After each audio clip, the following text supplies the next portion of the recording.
मालिकेच्या येणाऱ्या पुढील काही भागामध्ये आपल्याला जबरदस्त असा ट्विस्ट पाहायला मिळणार आहे. अन्नपूर्णाकडून जेव्हा समजतं की कमळी ही त्यांची मोठी नात नाही, त्याच वेळेला आता अन्नपूर्णाचं मन दुखावलेलं असतं. ज्या कमळीवर मनापासून विश्वास ठेवलेला असतो, त्या कमळीने आपल्यासोबत धोका केलाय, आपल्याला फसवलं आहे, ही गोष्ट सहन न झाल्यामुळे धक्के मारतच अन्नपूर्णा जेव्हा कमळीला बाहेर काढतात, त्याच वेळेला अशी कोणती गोष्ट घडते ज्यामुळे ऋषी कमळीच्या बाजूने खंबीरपणे उभ्या राहतो आणि कमळीच ही तुमची मोठी नात आहे, कमळीच ही राजन काकांची मोठी मुलगी आहे, ही गोष्ट तो कोणत्या आधारे सांगतो आणि त्याच्या बोलण्यावर ही लोक कशी विश्वास ठेवतात, हे पाहणं फार इंटरेस्टिंग असणार आहे. तेच आपल्याला या आजच्या ट्विस्टमध्ये जाणून घ्यायचंय, पाहायचंय. त्यामुळे प्रेक्षकांनो, अजिबात व्हिडिओ स्किप करू नका आणि हा व्हिडिओ शेवटपर्यंत नक्कीच पहा. तर आता मालिकेमध्ये आपण पाहतोय की आतापर्यंत इथे कमळीचंच राज्य होतं, पण कामिनी मात्र त्याच गोष्टीचा इथे आता वाट बघत होती, त्याच संधीची वाट बघत होती. आता तिच्या हाती दोन पुरावे असतात.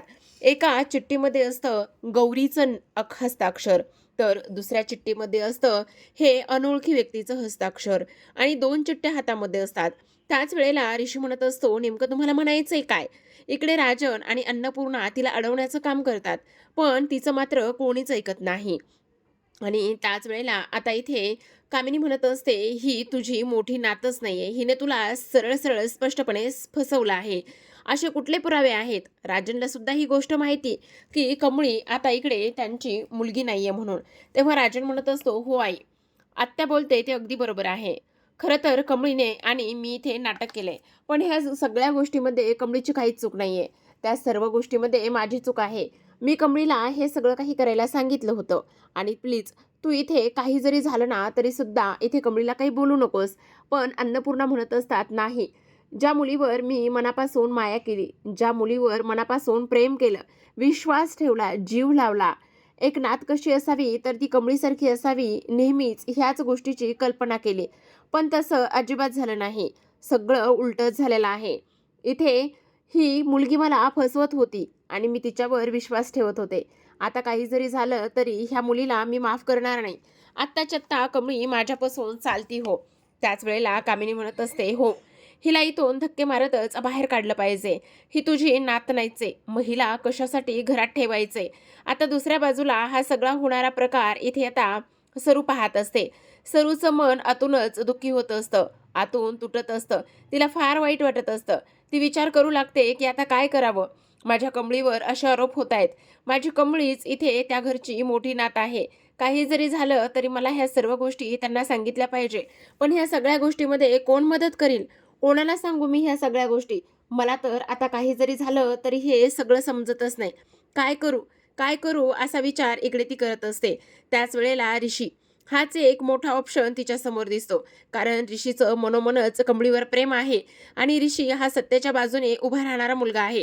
ही गोष्ट जेव्हा तिच्या लक्षात येते तेव्हा ऋषीकडे आता साधा मावशी जाते, हाताला खुणावतच बाजूला घेऊन जाते. हा सगळा एका बाजूला तमाशा सुरू असतो, तर दुसऱ्या बाजूला आता इकडे सरू म्हणत असते, ऋषी दादा काही करा, पण हे सगळं होण्यापासून थांबा. कमळीच खरी अन्नपूर्णा मॅडमची नात आहे. तेव्हा ऋषी म्हणत असतो, तुम्हाला कसं माहिती? त्यावेळेला ती म्हणत असते, मी आत्ता सांगते त्या गोष्टीवर तुम्ही विश्वास ठेवा. हे बघा, काही जरी झालं तरी सुद्धा कमळीला इथून जाऊ देऊ नका. तुम्हाला मी खरं सांगायले, राजनची मोठी मुलगी आणि अन्नपूर्णाची मोठी नात ही कमळीच आहे. हो, पण तुम्ही का सांगताय हे, आणि तुम्हाला कमळीची एवढी दया का येते? त्यावर ती म्हणत असते, तुम्हाला सांगू का, त्या कमळीची आई मीच आहे. त्या राजेंची आई मी मी राजेंची बायको मीच आहे. अन्नपूर्णाची पहिली सून मीच आहे. काय? तुम्ही आहात? म्हणजे तुम्ही गौरी आहात? हो, ती मी गौरीच आहे. सिद्धटेक गावामध्ये जेव्हा इथे तुम्हाला आबा तर माहितीतच, ते आबा मोहिते, त्यांची मी लेक, कमळी त्यांची नात. काय सांगताय? हो, मी तीच आहे. कमळीला शोधत शोधत इथपर्यंत आले. तुमच्या गाडीसमोर येऊन मला धडक बसली आणि तुम्ही मला भल्या मोठ्या मनाने इथे घरी घेऊन आलात. आणि मला कमळीला मनोमनच भेटायची फार इच्छा होती. पण तुमच्या तोंडून सतत कमळीचं कौतुक आणि ओझरतं का होईना पण मी माझ्या लेकीला भेटू लागले. आणि जेव्हा समजलं की इकडे कमळीच आता राजेंच्या घरी गेली त्यांची मोठी मुलगी बनून, तेव्हा मात्र माझं स्वप्न पूर्ण झालं. पण खरं सांगू का, इथे मात्र कामिनी कशी आहे, त्यामुळे मला हे सगळं लपून राहावं लागतंय. मी तुमच्या पाया पडते, पण काही जरी झालं ना, ते सगळं काही थांबवा. मी तुम्हाला सविस्तर सगळं सांगेल, पुरावे देईल हवं तर. असं म्हणता क्षणी आता अन्नपूर्णा इकडे कमळीला धक्का देत असतात आणि इथून चालती हो असं सांगत असतात. त्याच वेळेला ऋषी धावतच जातो. धावतच जाऊन आता कमळीला वाचवत असतो. कारण इकडे तो म्हणत असतो, "एक मिनिट, काय करताय तुम्ही हे? आजी हे बघा, तुमचा माझ्या मनामध्ये खूप मोठं स्थान आहे. मी तुम्हाला खूप मानतो. पण असं करू नका. कमळीच तुमची मोठी नात आहे." त्यावर आता इकडे सगळेजण चकितच होत असतात. नयनतारा म्हणत असते, "ऋषी तू हे काय बोलतोयस?" अन्नपूर्णा सुद्धा म्हणत असते, "अरे ऋषी, स्वतः राजनच सांगतोय की त्याने इकडे कमळीला नाटक करायला लावलं होतं. मी फक्त बरी व्हावी म्हणून. आणि आता तू ह्या सर्व गोष्टी मला अशा पद्धतीने सांगतोयस?"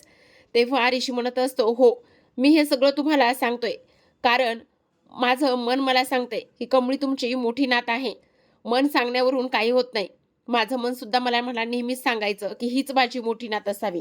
त्यावर कामिनी म्हणत असते, "ऋषी बाळा हे बघ, तुला दुनियादारी आणि ह्या सगळ्या गोष्टी समजत नाहीयेत. मी सांगते त्या पद्धतीने आता तू गप्प बस." नयनतारा म्हणत असते, "ऋषी हे सगळं काय आहे?" त्यावर ऋषी म्हणत असतो, "हो राजन काका, तुम्ही माझं ऐका. कमळीच तुमची मोठी मुलगी आहे." तर राजन म्हणत असतात, "अरे काय बोलतोस ऋषी?" त्यावर ऋषी म्हणत असतो, "हो, मी अगदी बरोबर बोलतोय. मला फक्त काही वेळ द्या. काही वेळात मी तुमची ही कमळीच मोठी मुलगी आहे हे सिद्ध करून दाखवेल. तसे मी पुरावे गोळा करतो." त्यावर कामिनी म्हणत असते, "झालं. आता इकडे ही वहिनी माझी 17 वर्ष वाट बघत होती. आता तू पुन्हा काही वेळ मागून घे." त्यावर ऋषी म्हणत असतो, "हे बघा, मी अगदी खरं बोलतोय. मी काही खोटं आणि चुकीचं बोलत नाही. आणि मला फक्त 2 दिवस द्या. येत्या 2 दिवसामध्ये मी सिद्ध करून दाखवेल की कमळीच तुमची मोठी नात आहे." आता दुरूनच हे सगळं सरू पाहत असते.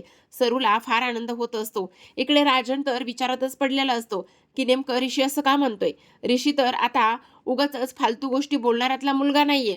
तो खूप सभ्य आहे, सुसंस्कारी आहे आणि विचारी सुद्धा आहे. मग तो असं कसं बोलू शकतो, असा राजनला विचार पडतो. त्याच वेळेला ते त्याला बाजूला घेतात आणि विचारतात. तेव्हा ऋषी म्हणत असतो, "राजन काका, तुम्ही माझ्यावर विश्वास ठेवा. कमळीच तुमची मुलगी आहे. तुमची निवड चुकली नाही. तुम्ही ज्या मुलीला खोटी मुलगी म्हणून घरी घेऊन गेला होता, तर तीच तुमची खरी मुलगी आहे. मला फक्त 2 दिवसाचा वेळ द्या." आता ऋषी इकडे कमळीला भेटतो आणि कमळीला म्हणत असतो, "कमळी, हे बघ मला माफ कर. मी तुमच्या त्या सगळ्यांकडून 2 दिवसाचा वेळ मागून घेतलाय." त्यावर कमळी म्हणत असते, "ऋषी सर, तुम्ही असं करायला नको होतं. हे बघा, मी त्यांची मोठी नात नाहीये किंवा राजन सरांची मुलगी सुद्धा नाहीये."